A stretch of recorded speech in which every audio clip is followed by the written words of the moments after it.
Yes, most likely. Well, siguro maganda is gonna be a graceful exit niya talaga dito. Pero saka na natin pag-usapan yan dahil may chance pa rito ma-force ang game number 3 ng GEEK FAM PH dahil ready na ang ating drafting phase. Let's go!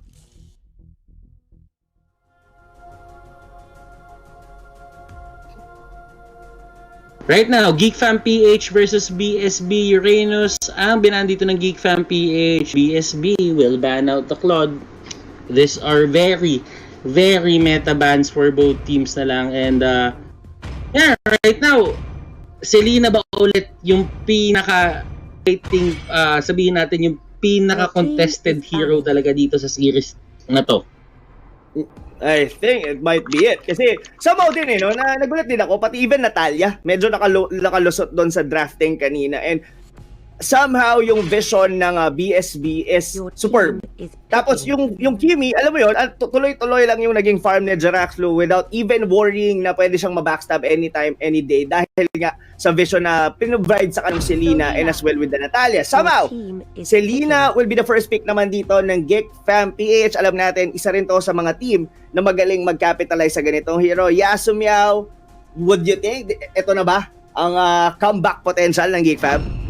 Well, it still depends kasi, hindi yata nila inuna dito yung Kimi. But I guess, pwede pa sila mag-Kimi dito for BSB. Or this time, pwede nilang i-funnel naman yung Popol, as in Sola Marksman, yung Popol for BSB. Now, GEEK FAM, pwede ulit sila kumuha dito ng Bruno. Pero, I guess mag-stick na lang on the Bounty Hunter and Purify. Kasi, feeling ko kailangan niya nun.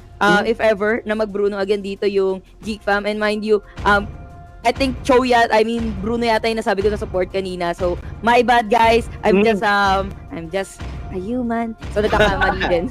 So, yeah, I intended to say Cho back then. Pero, since wala pang naglalabasan ng mga strong force nila dito, aside from BSB na hino-hover nila si 1-1, na ang ayon sa ating mga caster, well, kung nakita natin yung Bren hapon, so why not on BSB kung ma-pull off nila yung 1-1 din na kapit lang kahit medyo lugi in the early game. Kasi bayad ka rin naman ng 1-1 on the late game pero I guess, lang yun, medyo patikim lang. Pang-psycho, no? Pwedeng pang-psycho. Malay mo, pang-bait nga lang, di ba? Yes, definitely. Pero what do you think about dun sa, balikan natin sa yung nangyari kanina dun sa game number 1. Butters, what do you think dun sa attack and defense tank emblem for a Popol and pa? Kasi kung mapapansin natin, yung mga previews na mga gumamit ng mga Popol and Kupa, they all go for the support emblem. It's either focusing mark, avarice para mas mabilis yung pag-farm ng gold. Pero dito, specifically kanina sa GEEK FAM, they use the attack and defense. Would you think na mas okay siya?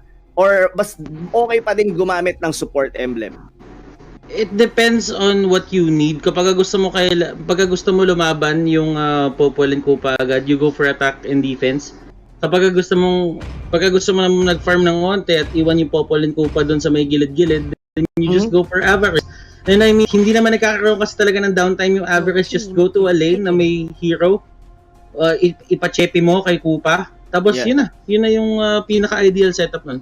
Yes. And looks like so far, dito as a initial pick dito ng GEEK FAM PH, medyo ito yung naging pick kanina ng BSB. And somehow, it's kind of strong in nature in terms of damage. They do have here two of the meta side laners natin, which is the Jawhead and as well with the Tamus. Then, most likely, Selena will be yung rotating or the roaming support.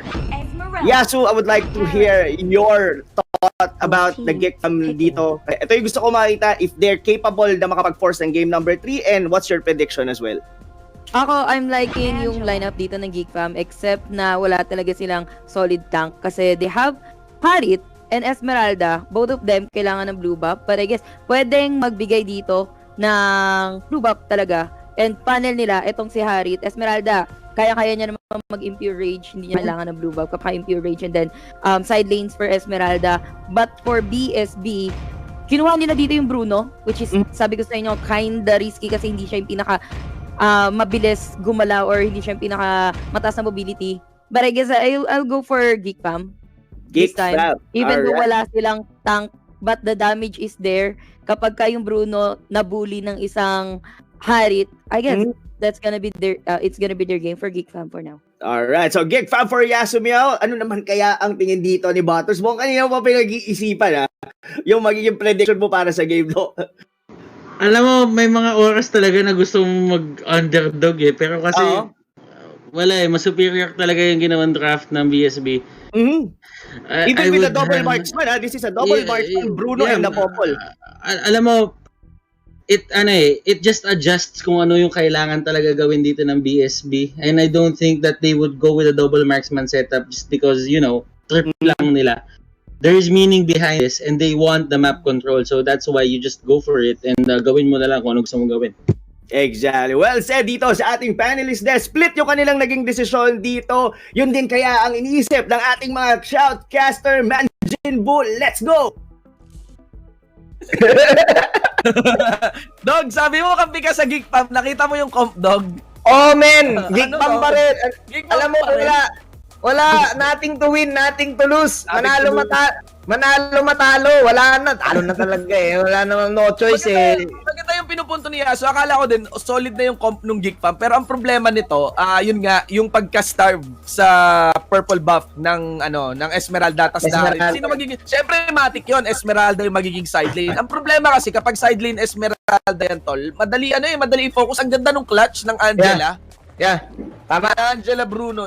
Si Angela Burno eh, medyo makati eh, pero feeling ko may hulog yan eh. Kaya alam mo eh, kumbaga sa papel mukhang BSB na ang magpapanalo. Pero ganun talaga buhay eh, guys. Laban lang, kulaban. Si Rizal nga, 'di ba? Syempre bago bago ka magpaalam, dapat magpaalam ka na may swag, 'di ba? Si Rizal. Sinabi ni Rizal yan? Sinabi ni Rizal yan, men, Pilipino 14. Hindi niya lang sinabi, ginawa niya pa. Di ba? Ay, oo nga pala. Kailangan magpaalam ka na may swag, di ba? Nung nito siya, nung mga Espanyol, anong ginawa niya, di ba? Yung bala. Gumawa siya ng moves bago niya sabihin yung bala. Umarap siya, pre. Oo, marap siya. Di ba? Bago ka magpaalam, kailangan go out with a bang. You have tama no, gaya ni Gat Rizal no, ni Gat Donggat. Oo, ni Donggat. Sabi ni dapat kailangan mong harapin yung death in the eye, di ba? Oo, dapat. So, even in laban. defeat, tama. Even in the face of sure defeat, dapat nakaharap ka, tama. Nakaharap ka, di ba? Maraming mga ganyang marami tayong mga ganyang mga kilala na yung alam nilang defeat na pero laban pa rin si Vegeta, 'di ba? Hindi niya naman matutulungan si Goku kung Totoo yun. Kung hindi siya nakipagbugbugan kay Majin Buu, tayo pala yun, men.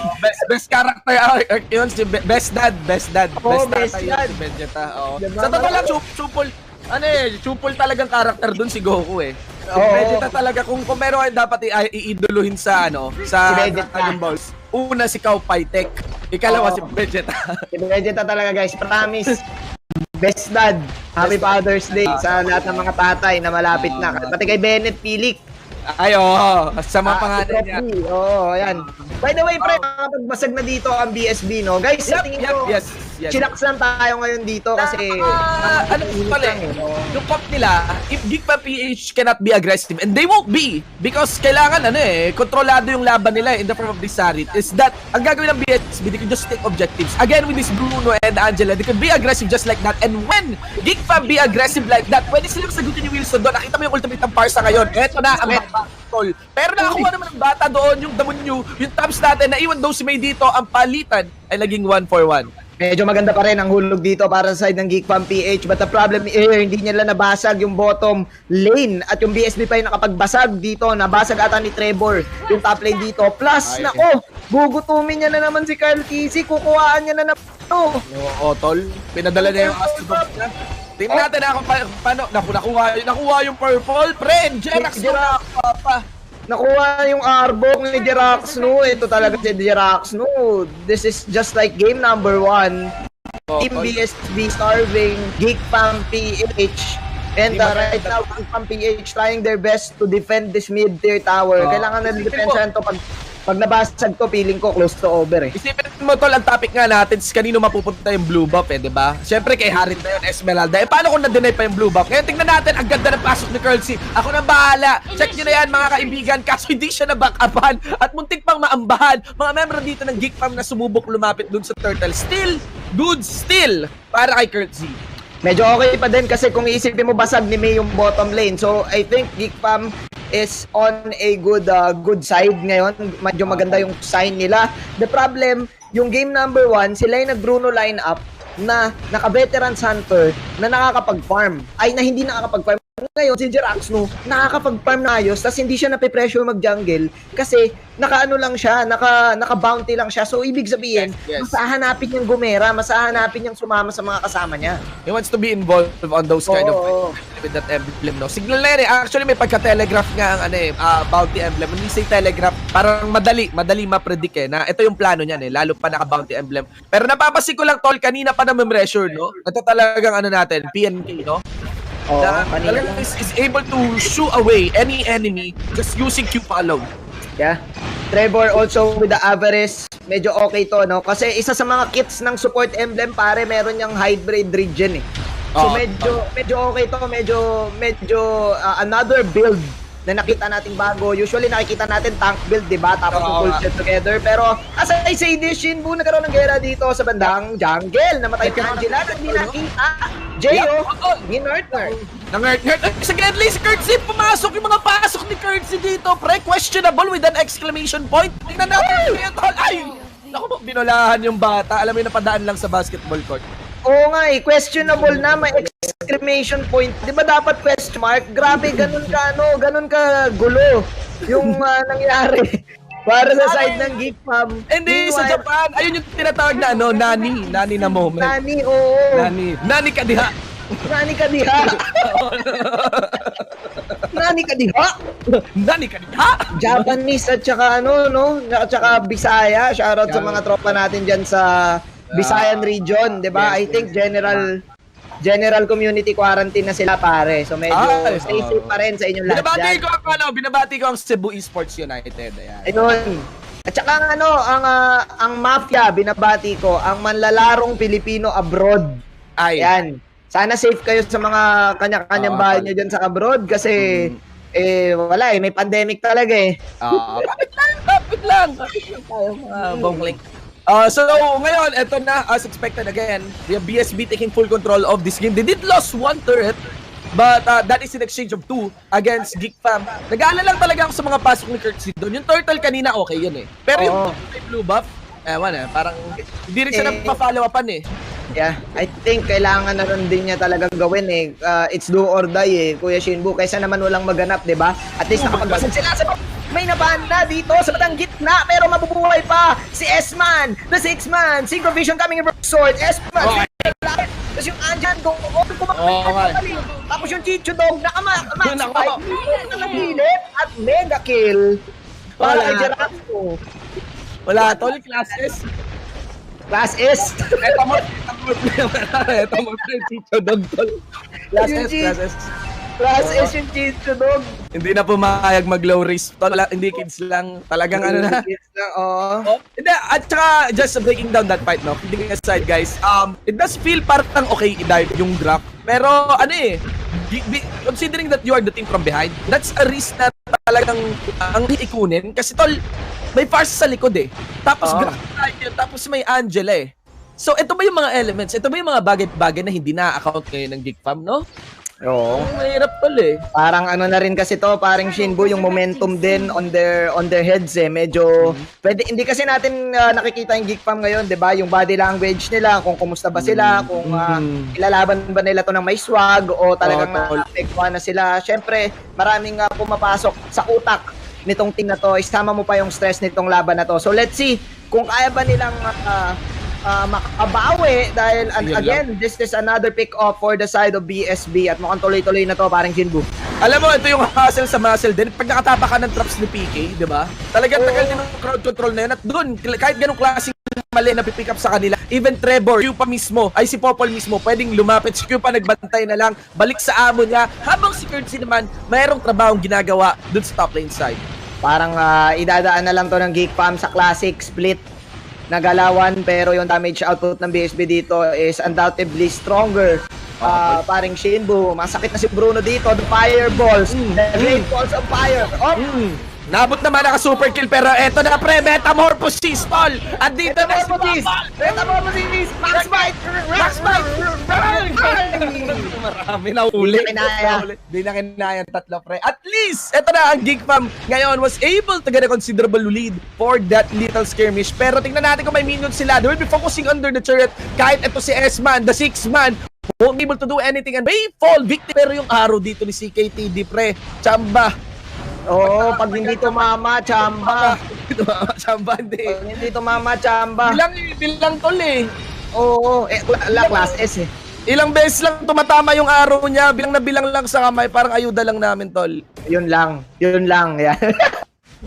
Shoutout sa QC ha. Parang ano kayo dyan ha, tagilid pa rin kayo dyan sa QC eh, no? Ay, binabati ko nga pala si Mayor Donya. Kaya, Nagla-livestream na. Nagla-livestream na rin, tol. live stream is live ngayong panahon na to. By the way, singit ko na rin, shoutout sa Pasay City at sa tita kong nanonood, si Tita Osi. Yan, nababati. Singit ko na lang din, chillax lang naman eh. Sige, let's try, no? What are the conditions to really get a comeback here? Well, Currency has been farming consistently then on the top. Ay. So, ang risky ng mga dives na ginawa niya sa early game. Right now, online na rin si Trevor on this PK. Oo. Pero, I don't, kasi yung late game comp nila eh. Yung inaalala ko sa GEEK Fam, this is an early game comp and they did lost the early game. Look at that! Yeah. Dito, yung harit na nakatapak ng Earth. Si Curtsy kumuha ng sarili niyang yaban. 2v1 yung amo, kasama yung aso niya dyan. Shider Cutie dito, may tinamaan yung kanyang web sling, mga kaibigan. Habang lab waves, patodo naman dito kasama yung Grax si S-Man. It doesn't matter. Yeah. Be taken in by the members of BSB. I think hindi nila kaya to ng 5-on-5 rambulan, Kuya Shinbu. Pang-online rambulan lang yung galaw nila dito, pero Oo nga eh, no? kidding aside, tama ka eh, maganda yung ano nila eh, maganda yung early game nila dito. Could have been better kung sila yung pumipick off. But the problem here, ewan ko, na-outplay ba sila mechanically? Parang ganun yung nangyayari eh, kasi may mga times na natatrap sila dito and the Bruno's damage is just too real right now para harapin mo. Kagaya niyan, mega kill pa si Grak. Doon ako sa traps nagugulan, tol. Na natatapakan yung traps. Oo, tol. Nachichutog sila, by the way. Still, Isipin mo, parang nasa kalsada ka, tapos nakatapa ka ng earth ng aso. Tapos kinagat ka pa ng asong yun. Oo, malas mo nun. Grabe yung aso na yun. Shoutout sa amo ng aso. Diba? By the way, nangyari. Still, thank you, GEEK Fam, for putting up a good fight. It is BSB taking this series into a 2-0. That's it, ladies and gentlemen. That's what it is. It is what it is. It is what it is. And what we see is what we say. Pero maraming salamat pa rin sa family sa GEEK Fam dito. Again, number din naman yung laban natin sa totoo lang. Ewan ko lang kung anong influence nung points ng BSB to the other teams. Pero GEEK Fam has been declared na as already unqualified din para sa playoffs, no? I think stay sila sa bracket nila sa 7th seed or sa 6th seed. Basta nandun sila, but still props pa rin for GEEK Fam. Again, thank you so much.